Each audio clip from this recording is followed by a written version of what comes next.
Okay, everybody, welcome to our second episode of our Mobile Service Live magazine podcast. And what we've done, as I mentioned in the first episode, is we've allowed it to reflect our content of our current magazine issue. Today, we're going to talk about our June issue, which comes out towards the end of May. We've got a very special guest today, Roger Conant of the Mobile Service Alliance. Say hi, Roger. Good morning. No, I said to say hi, Roger. Hi, Roger. Roger is a 20-year retail auto maven, a father, a grandfather. He's got 2 daughters and some grandkids. I think you said 2 or 4 grandchildren. Is that right? That's correct. All right. And his first car was a 63 Chevy Corvette. So let's all pay respect to that. We're so happy and proud to have you on the show, Roger. I've got to tell you right up front that you are a breath of fresh air to our industry, especially mobile and pickup and delivery, the remote sector. You come in with a pure voice and very informed. And I've seen more content, really valuable content, really valuable research that you've done on behalf of all of us. And I really can't thank you enough. And again, grateful that you're here with us today. And last point about Roger that you may or may not know, Roger is what's known as a super ager, which is a term I've never heard before till today. But apparently it applies to folks like Roger who are, let's just say, of advanced age and also very, very lucid and active and engaged in the world that's going on. So that's all good stuff. So without further ado, welcome to the program, Roger Conant from the Mobile Service Alliance. Hey, thanks so much. One other thing about super agers is they bring all the awareness and experience from all those years forward to where they can help any marketplace or anybody, and experience, as far as I'm concerned, is a series of mistakes you made along the way. But that's the one thing about the super agers is they bring up so many decades of experience. I'm just real grateful to be here. I'm real grateful to be anywhere. So thanks for having me. Right. Well, welcome. So I've got a couple questions. Let's fire out some questions to you. Obviously, you've been in the car business for decades and been deeply involved with BDCs, and you've told me about some other stuff that you do, which you're gonna share. But what was your aha moment that when you said to yourself, wow, this mobile service thing is not just a fad. It's transformational. When did that happen for you, and what motivated you to become so passionate about mobile service? Well, I've seen so many things that weren't transformational that have been kind of hyped as right now. Of course, we have the big AI hype, but knowing what I know about the culture and the DNA and how service works or it doesn't work, I knew that mobile service was going to be a game changer. And it's going to be called what's called a paradigm shift, which just is a major change. That's the challenge with it, because it's going to be about behavior, modification, and cultural change. And that's the hardest change there is. But in the end, we all know the customer's going to win, and that's where mobile service is going. Gotcha. So I want to touch on a point that you brought up, which is really valuable. And I may have mentioned this previously. I don't want to sound like a broken record, but in my nearly 40-year career in the car business, I can point to 3 or 4 things that were truly transformational. I'm going to jog your memory a little bit. Yeah. I was with a Ford dealer in the 80s, starting in the 80s and 90s. We were one of the first dealers in the country that had 15-minute oil change. It was called Motorcraft Fast Lube back then. It was like before Quick Lane. And the purpose was to try to capture that maintenance business. And so we had a 15-minute or free guarantee, and we had the up, down, lift, and all that kind of stuff. That was one. The second one for me was extended service hours. we were one of the first dealers in the country with midnight and Saturday service in the early 90s. So I felt like that was number two big game changer. And then the third one I can think of, and I know there are others, but these are the most profound to me, was when they brought service loaners on for customers. Yeah. Those three things, in my opinion, in my career, were the most transformational up until mobile came along. So anyway, that's my take on that. To interrupt you, I just have to look what those were, even back then. Those were ways of giving power to the customer, choices to the customer. In other words, we're going to do it more your way than our way. Yeah, absolutely. Absolutely. So you've recognized that this is an important change, a transformation. We know it's not a fad. People aren't going to stop ordering from Amazon and DoorDash and all that kind of stuff. It's just the way it is, right? Yeah, I like to say it's inevitable. Yeah, absolutely. But what makes you so passionate about it? Because I know that, most folks your age are in retirement mode, and you've got a fire in your belly that I don't see with a 25 or 30-year-old kid. You've got more fire than just about anybody I know. What drives all that? Well, I could tell you points in my life that kind of brought me here, but let's just say that I have a yearning to change something in an industry. And my first love is broadcast. But broadcast is being changed by itself. It doesn't need me. That broadcast and media has been turned upside down. Retail auto, being the legacy industry it is, offers so much opportunity for people to come in and really improve on it, not in a negative sense.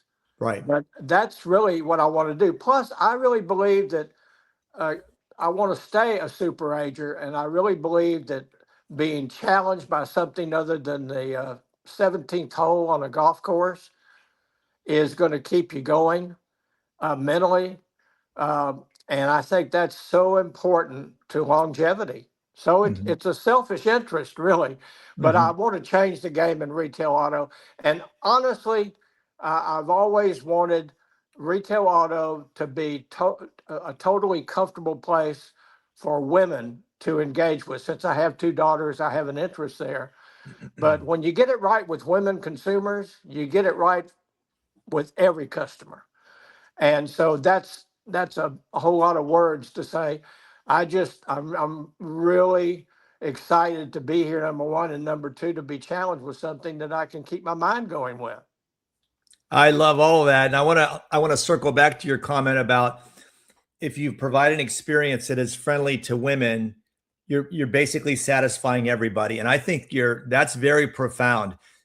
We need to put that in quotations, man, and put that on your statue, because that's good stuff. That's something that everybody knows. It's kind of like when the Mars and Venus thing started. We know that men and women are different. Okay. Yeah. But it kind of was a joke back then, and it's never really good. We still have a visibility and representation at the dealership is still really underrepresented with women. It hadn't been able to get above 20%. Those 20% being customer facing, important, critical people on the front line. So, but here's the real kicker in this whole thing. The best experience currently for a woman with retail auto is to not have to come to the dealership. Yeah. Okay. That's not a hit on the retail auto, because retail auto is a darn tough business. The public doesn't have a clue. Yep. But that's why bringing mobile and that service, which is what retention is all about, to the woman, it's just like bringing F&I to the woman.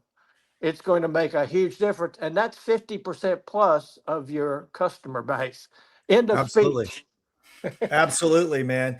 Yeah, you're right about that. We've got to put ourselves in our guests' shoes. And my daughter just had a baby. It's my first grandson, and I see what she goes through just to go to the store. It's a lot of rigmarole, so you and I can talk about the retail experience without offending anybody, because we lived it. It's not like we're throwing rocks at an industry that we don't know anything about. We know it's not that convenient for Well, folks who have to come in. well, let me say this. This is a hard business for the Hmm. industry. Yeah. Okay. Listen, I 3 years of just being customer experience manager with a big Buick GMC dealer here. I was behind 12 advisors for 3 years, just a customer experience manager of that particular unit. And I got Mhm. to see how tough it is. And the public will never know, nor should they have to know, nor do they care. Right. But this is a tough business. This is not Walmart, okay? Right. Yeah. No, you're right. It's very challenging.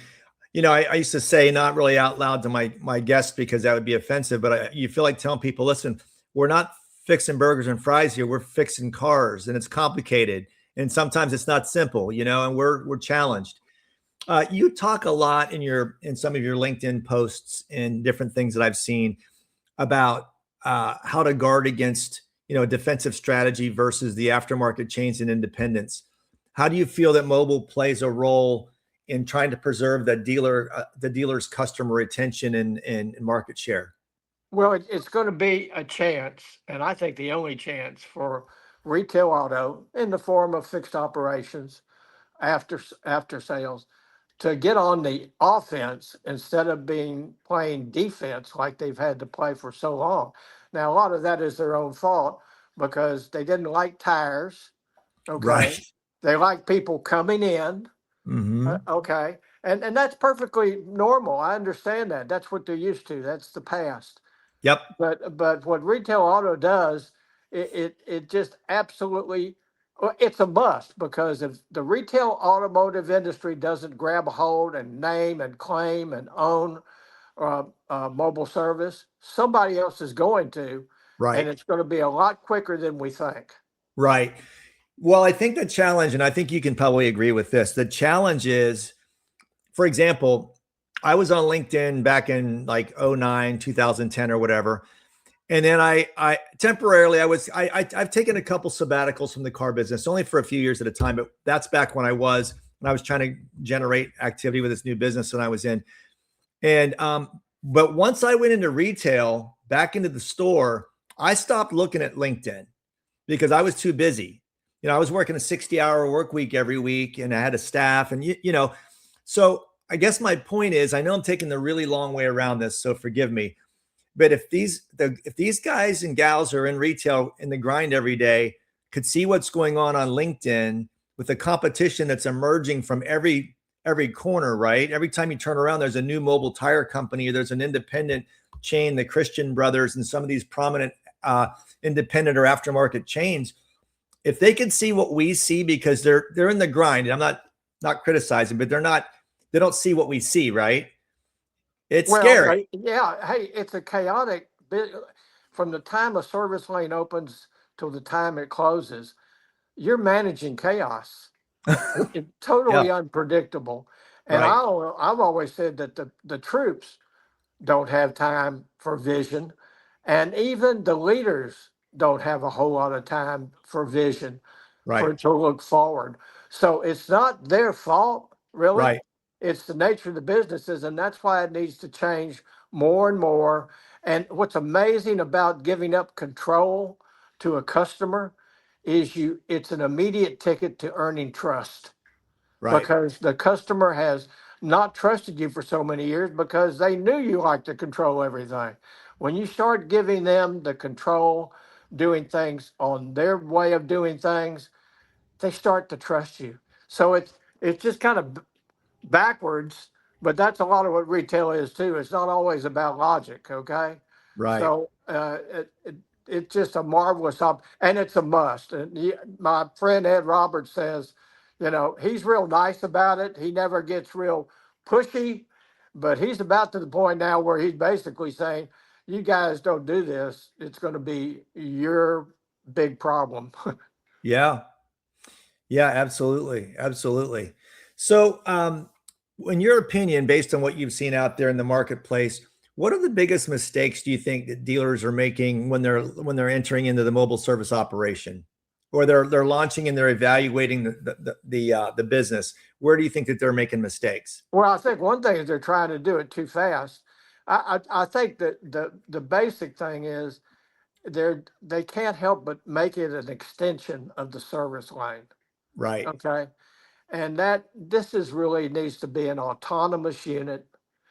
And this is hard. Are you kidding? I walk into a guy who's been used to running and running a service with 12 advisors and all these techs. And I say, you're going to just have to change totally the way you're doing. That's tough. That's why I think the next generation is going to really be the ones who carry the ball to the goal line in this. Yeah. But the biggest mistake is just doing, falling into the pattern of doing things the way we've always done them. But that's true of any industry. Yeah. It's just hard to change behavior or culture. But once it's done, boy, does it sing. Yes. Yeah. Well, and I think that what they underestimate too, it is a separate business. And until you start treating it like a separate business, understanding that the metrics are going to be different, the grosses aren't going to be exactly the same. There's going to be a lot more logistical issues. You've got to invest in that, not just to buy a van and have it upfitted, but you've got to invest in the personnel. And one of the biggest mistakes I would see was when the service manager wanted to run it till he got it off the ground, or she got it off the ground. It'll never get off the ground because any busy service director, manager, or fixed ops director, they don't have the bandwidth to put the energy required into mobile that is required on a daily basis. Is that fair to say? Oh, absolutely. And you know what? It's inevitable. I'm a patient person. I know that the majority of dealers accepting this and implementing it will not happen probably in my lifetime either. But we're making progress. And if something is inevitable, I'm real patient with that because it's a process and not an event. Right. And so we're making progress. This is going. I tell you, when I really got a realization of progress the other day, when I was in the office of a friend of mine that works for a very big public company nationally that's based here in Houston, and we were talking about mobile. And this gentleman is not in the C-suite, but he's high enough up, been there long enough. And I finally said, I know this is inevitable. Right. And he said, we know that. We're just trying to figure it out right now. And Sure. you know what? That's progress. All right. That a consolidator knows that this is inevitable. They're just trying to figure it out. So it's the old champion model. What we need to do is build a champion model where we get Yep. people who are willing to carry the ball, and the rest of them will follow. It's the same principle of getting anything new started, but it's happening. I love and this is another great quote. I'm going to definitely steal all these quotes. By the way, I'm only giving you credit for your quotes today. Going forward, I'm going to steal them unashamedly and say that they're mine. I love credit of any kind. Okay. I love your comment about it's a process, not an event, because it is, and and let's face it, retail auto is an event business. Okay, yes. so Mm-hmm. you're really dealing with a duo obstacle of trying to implement a process into an event business. But you know what I love about retail auto is there's so much opportunity to make a difference. And Yes. how many jobs or careers or anything that we get a chance at these days, young or old, it gives us a chance to make a difference, and that's exciting to me. Yeah, absolutely. Yeah. I feel like I feel the same way about that. And it's definitely something that's exciting to me. I'm kind of in my last chapter of my career. This is where I want to finish my career in remote service because I just love it so much and to do something a game changer. But you talked about progress, and let's talk about your friend with the public company really quick. Yeah. The fact that he even realized that it's inevitable is a big deal because when I started in mobile in 2020 on the Ford team, we had to convince people it was a good idea. And that took years. I mean, when I started with Ford in 2020, I think there were maybe 30 or 40 active mobile service dealers. 2 years later, when the contract got moved to another vendor, there were still only about 200. Yeah. And so it took 2 years to get 200. Now we're at Ford's at 2,000 plus. So it's like a snowball going down the hill. Just took forever to get a little bit of volume going. But a big piece of it's the mindset. Your friend who's finally saying, yes, we know it's a thing. Now we just have to figure out how to do it. I think that's huge progress. I knew at that point that it had been discussed in the boardroom. Right. Okay. Right. I knew that it was lurking around the corner. And, nobody, including big corporations, want to do something that's uncomfortable. And let's face it, retail auto, like a lot of companies, but nothing like retail auto, has built these huge edifices, that they've invested a lot of money in. And it's hard to let go of that and to change. But the good ones will change, and the rest of them will lead to ones who are the good ones.